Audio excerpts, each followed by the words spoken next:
ओम नमो भगवते वासुदेवाय। जय श्री कृष्णा। नमस्कार दोस्तों, स्वागत है आप सभी का मेरे यूट्यूब चैनल आर के भक्ति ज्ञान में। भक्तों, आज की वीडियो में हम आपको मार्गशीर्ष मास महात्म्य के 17वें अध्याय की कथा सुनाएंगे। तो सभी भक्तजन हमारी कथा को श्रद्धा भाव और प्रसन्न चित्त मन से सुने।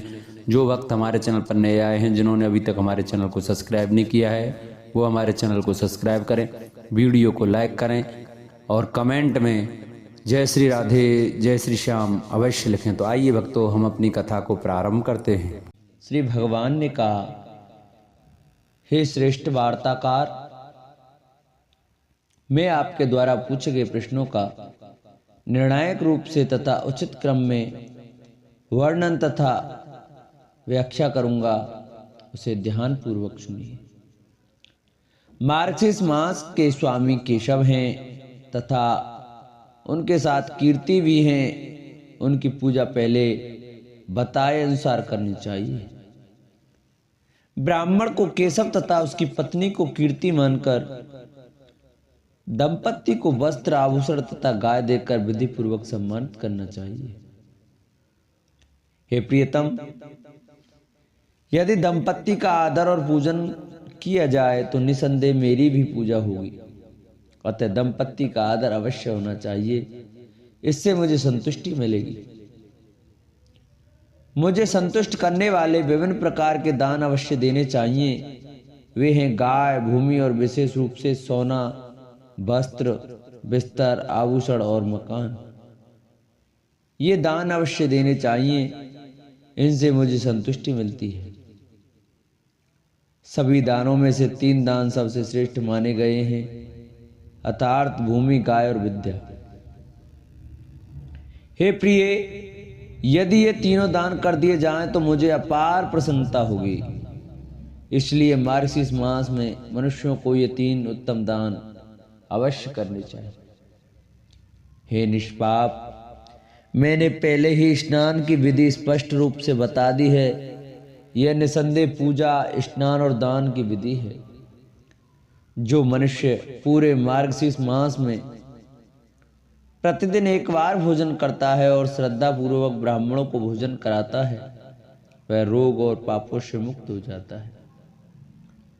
वह महान कृषक बनेगा और उसके पास प्रचुर धन धान्य होगा। इस विषय में अधिक चर्चा करने से क्या लाभ, मेरा महान रहस्य सुनो।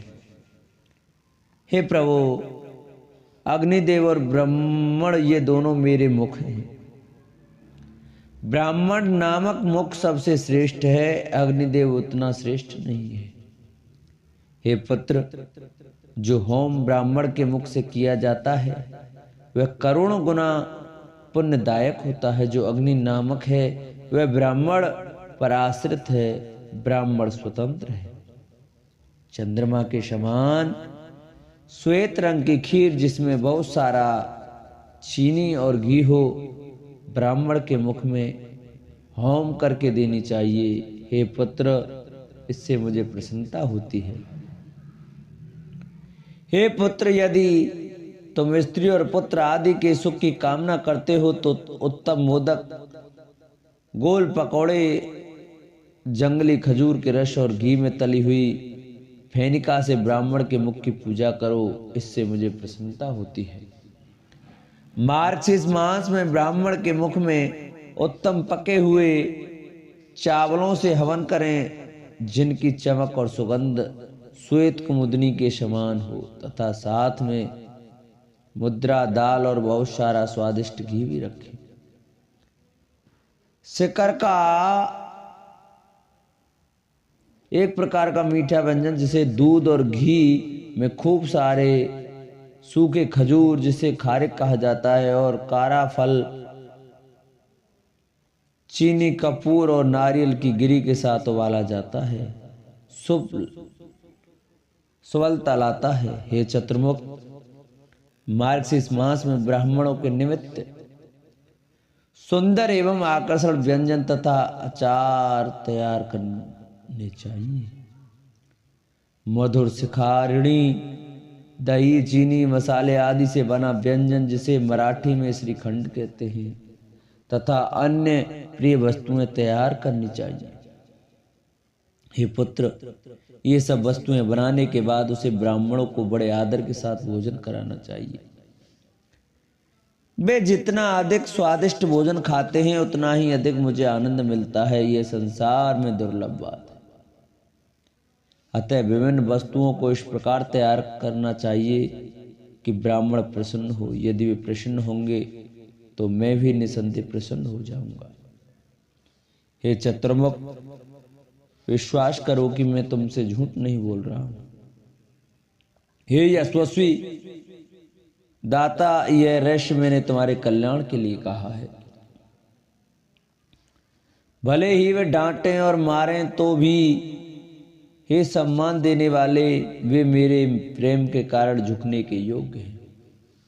हे पुत्र, इस प्रकार से सदैव करना चाहिए, विशेषकर मार्गशीर्ष मास में। हे ब्रह्मा, आपने पूछा था कि क्या खाना चाहिए, उसे सुनिए। मेरा उच्चिष्ट भोजन के बाद बचा हुआ उन लोगों को खाना चाहिए जो मेरे भक्त हैं। हे पुत्र, यह पवित्र करने वाला है, यह पापियों को भी मोक्ष प्रदान करता है। यदि कोई व्यक्ति प्रतिदिन मेरे भोजन का बचा हुआ भाग खाए तो उसे प्रत्येक टुकड़े के लिए 100 चंद्रायण अनुष्ठानों का पुण्य प्राप्त होता है। भक्तों को 2 प्रकार का भोजन मिलेगा, अवशिष्ट जो खाया नहीं गया है और इसलिए बचा हुआ है, और उच्चिष्ट आंशिक रूप से खाया हुआ है और बचा हुआ। उसे कोई अन्य प्रकार का भोजन नहीं मिलेगा। यदि वे कुछ और लेते हैं तो उन्हें चंद्रायण का प्रायश्चित अनुष्ठान करना होता है। यदि कोई मुझे अर्पण किए बिना भोजन पेय आदि ग्रहण करता है तो वह भोजन कुत्ते के मल के समान बुरा है और पेय मदिरा के समान बुरा है। इसलिए हे पुत्र, भोजन पेय और औषध पहले मुझे समर्पित करके फिर बड़ी भक्ति के साथ ग्रहण करनी चाहिए। ये अशुद्ध को शुद्ध बना देते हैं। मेरा उच्चिष्ट तीर्थ यज्ञ आदि का फल देने वाला है। यह कलयुग के पापों का नाश करने वाला है। यह पाप कर्म करने वाले व्यक्तियों को भी उत्तम गति प्रदान करने वाला है। किसी भी भक्त को अन्य देवताओं को अर्पित किया गया प्रसाद नहीं खाना चाहिए। अभक्तों के पके हुए चावल खाने से मनुष्य नरक में जाता है। जो बात तुमने पूछी है उसे ध्यान पूर्वक सुनो। यद्यपि वह मेरा एक बड़ा रहस्य है, फिर भी मैं तुम्हारे प्रति प्रेम के कारण उसे कह रहा हूं। मेरा नाम विशेष रूप से मार्गशीर्ष मास में लिया जाना चाहिए। कृष्ण नाम का बार बार उच्चारण किया जाना चाहिए। वह मुझे अत्यंत प्रिय है। यह मेरा व्रत है। हे मेरे पुत्र, इसे सुर और असुर भी नहीं जानते। जो मन वचन और शरीर से मेरी शरण में आया है वही समस्त शारीरिक कामनाओं को प्राप्त करता है।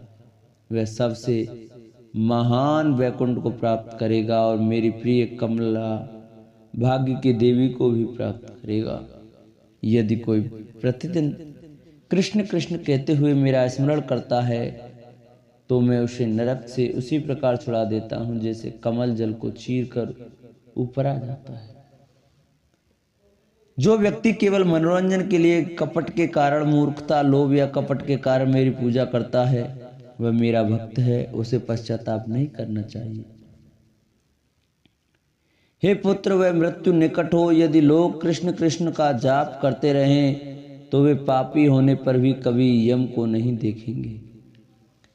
मनुष्य ने अपने जीवन में अनेक पाप किए होंगे, किंतु यदि वह मृत्यु के समय कृष्ण का स्मरण करेगा तो निसंदेह मुझे प्राप्त होगा।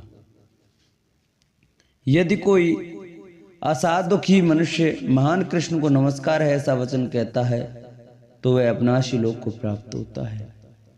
जब मृत्यु निकट हो तब यदि कोई व्यक्ति श्री कृष्ण का उच्चारण करे और उच्चारण करते हुए ही प्राण त्याग दे तो भूतों का नेता अर्थात यम दूर खड़ा होकर उसे स्वर्ग जाते हुए देखता है, चाहे शमशान में हो या सड़क पर। यदि कोई व्यक्ति कृष्ण कृष्ण का उच्चारण करता हुआ मरता है तो हे पुत्र वह मुझे ही प्राप्त होता है, इसमें कोई संदेह नहीं है। यदि कोई मनुष्य मेरे भक्तों की दृष्टि में कहीं भी मरता है तो वह मुझे याद किए बिना ही मोक्ष प्राप्त कर लेता है। हे पुत्र, पाप की प्रज्वलित अग्नि से मत डरो। यह श्री कृष्ण नामक बादल से निकलने वाली जल की बूंदों से छिड़की जाएगी और बुझ जाएगी। तीखे दांतों वाले कालीनाग से क्यों डरना चाहिए? वह तो श्री कृष्ण नाम की लकड़ी से निकलने वाली अग्नि से जलकर नष्ट हो जाएगा। जो मनुष्य पाप की अग्नि से जल गए हैं और कर्मों से विमुख हो गए हैं, उनके लिए श्री कृष्ण का स्मरण करने के अतिरिक्त कोई अन्य औषधि नहीं है। जैसे प्रयाग में गंगा, शुक्ल तीर्थ में नर्मदा और कुरुक्षेत्र में सरस्वती हैं, वैसे ही श्री कृष्ण की महिमा है। श्री कृष्ण के स्मरण के बिना उन मनुष्यों का उद्धार नहीं हो सकता जो संसार सागर में डूबे हुए और महान पापों की लहरों में डूबे हुए हैं। जो लोग परलोक जाते हैं तथा जो पापी मनुष्य मृत्यु के समय भी यात्रा की इच्छा नहीं करते, उनके लिए श्री कृष्ण के स्मरण के अतिरिक्त कोई अन्य मार्ग नहीं है। हे पुत्र, गया, काशी, पुष्कर और कुरु जांगल ऐसे भवन हैं जहां प्रतिदिन कृष्ण कृष्ण का उच्चारण करते हुए भगवान की स्तुति होती है। यदि किसी की जिह्वा सदैव कृष्ण कृष्ण जपती है तो उसका जीवन सफल है, उसका जन्म सफल है, उसका सुख ही सफल है। यदि कोई व्यक्ति कम से कम एक बार भी हा और री इन दो अक्षरों का उच्चारण कर ले तो समझिए कि उसने मोक्ष प्राप्त के लिए कमर कस ली है। पापी लोग उतने पाप नहीं कर सकते जितनों को भस्म करने में मेरा नाम सक्षम है। यदि कोई व्यक्ति भगवान की स्तुति कृष्ण कृष्ण कहकर करता है तो ना तो उसका शरीर और ना ही उसका मन पाप से ग्रस्त होता है। यदि कोई व्यक्ति भगवान की स्तुति कृष्ण कृष्ण कहकर करता है तो पाप और क्लेश उसे छू नहीं पाते। जो मनुष्य कलयुग में कल्याणकारी तथा कल्याणकारी श्री कृष्ण शब्द का कभी परित्याग नहीं करता, उसके मन में कोई रोग या पाप नहीं रहता। जो मनुष्य बार बार श्री कृष्ण का उच्चारण करता है, उसे सुनने से दक्षिण दिशा के भगवान यम उसके सैकड़ों जन्मों के पापों को नष्ट कर देते हैं। जो पाप सैकड़ों चंद्रायन, प्रायश्चित अनुष्ठान और हजारों पराक अनुष्ठानों से दूर नहीं होता, वह बार बार कृष्ण कृष्ण कहने से दूर हो जाता है। मुझे अन्य करोड़ों नामों को सुनने में कोई आनंद नहीं आता। जब श्री कृष्ण का नाम उच्चारण होता है तो मुझे और भी अधिक आनंद मिलता है। करोड़ों चंद्र ग्रहणों और सूर्य ग्रहणों के दौरान अनुष्ठान करने से जो फल मिलता है, वही फल कृष्ण कृष्ण कहने से मिलता है। गुरु की पत्नी के पास जाना, सोना चुराना यदि पाप श्री कृष्ण की महिमा करने से उसी प्रकार नष्ट हो जाते हैं जैसे सूर्य की रोशनी से गर्म हुई बर्फ। यदि कोई व्यक्ति निषिद्ध स्त्रियों के पास जाने से मेरे महान पापों से दूषित हो गया हो तो वह उनसे मुक्त हो जाता है। यदि वह कम से कम एक बार, यहाँ तक कि अपनी मृत्यु के समय भी श्री कृष्ण का गुणगान करे, कोई व्यक्ति चाहे कितनी भी अशुद्ध क्यों ना हो, वह भले ही सदाचार के नियमों का पालन न करता हो, फिर भी यदि वह अंत में श्री कृष्ण का गुणगान करता है तो भूत नहीं बनता। यदि कलयुग में जीव श्री कृष्ण के अच्छे गुणों का गुणगान नहीं करता तो उसे मुख में नहीं रहना चाहिए। उस अपवित्र व्यक्ति को अधोलोक में जाना चाहिए। ये पुत्र, जो जीव श्री कृष्ण का गुणगान करती है उसका हर प्रकार से सम्मान करना चाहिए, चाहे वह अपने मुख से हो या किसी दूसरे के मुख से। यदि जीव दिन रात श्री कृष्ण के सद्गुणों का गुणगान करती है तो वह पाप की लता है, भले ही उसे जीव कहा गया हो। वह रोग रूपी जीव यदि कृष्ण कृष्ण कृष्ण कृष्ण कृष्ण ना बोले तो उसके 100 टुकड़े हो जाएं। यदि कोई व्यक्ति प्रातःकाल उठकर जोर जोर से भगवान श्री कृष्ण के नाम का गुणगान करेगा तो मैं उसका कल्याण करूंगा, इसमें कोई संदेह नहीं है। जो मनुष्य तीनों समय प्रातः, मध्या और संध्या में भगवान श्री कृष्ण के नाम का महात्म पढ़ता है उसे सभी मनोरथ पूर्ण हो जाते हैं। मृत्यु के समय वह महान गति को प्राप्त होता है। बोलो बाल कृष्ण लाल की जय।